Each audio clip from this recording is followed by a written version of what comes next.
Les puces électroniques de nos appareils possèdent une durée de vie limitée. Chaque écriture en mémoire endommage physiquement les composants flash ou EEPREM. Pour trier des données sans détruire le matériel, l'approche brute ne suffit pas. C'est ici qu'intervient l'algorithme de tri par sélection. Contrairement aux algorithmes qui divisent un problème massivement, cet algorithme utilise une approche incrémentale. Imaginez que vous triez un jeu de cartes. Vous cherchez la carte la plus faible et vous la placez définitivement en première position. À chaque étape, la solution globale est construite une carte à la fois. En mémoire, le tableau est visuellement scindé en deux zones contiguës. À gauche, la partition triée, où les éléments ont trouvé leur place absolue et ne bougeront plus. À droite, la partition non triée, qui sert de réservoir. La frontière avance inexorablement de la gauche vers la droite jusqu'à ce que le réservoir soit vide. À chaque cycle, le processus suit une séquence stricte. D'abord, on scanne la zone non triée pour identifier l'élément avec la valeur la plus faible. Ensuite, on effectue un échange ou swap pour placer cet élément au début de la zone non triée, l'intégrant ainsi immédiatement à la zone triée. Voici la traduction logique de cette mécanique. Deux boucles imbriquées parcourent le tableau. La boucle interne est exclusivement dédiée à la recherche du minimum. Une fois trouvé, une instruction conditionnelle cruciale vérifie si l'élément doit réellement être déplacé. Cette vérification prévient les échanges inutiles, garantissant ainsi une stricte économie des écritures sur le matériel. Sur le plan de la vitesse, sa rigidité est paradoxalement un atout pour les systèmes temps réel stricts.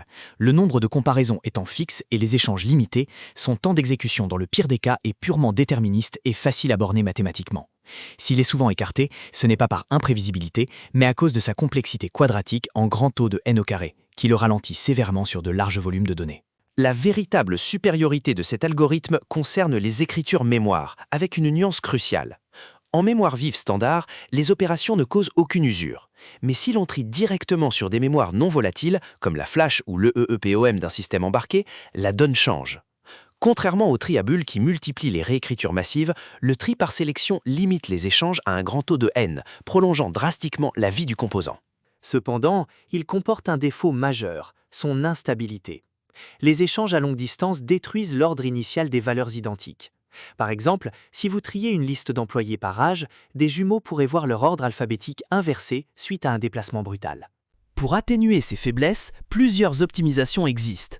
Le tri par sélection double cherche le minimum et le maximum simultanément pour diviser les passes par deux.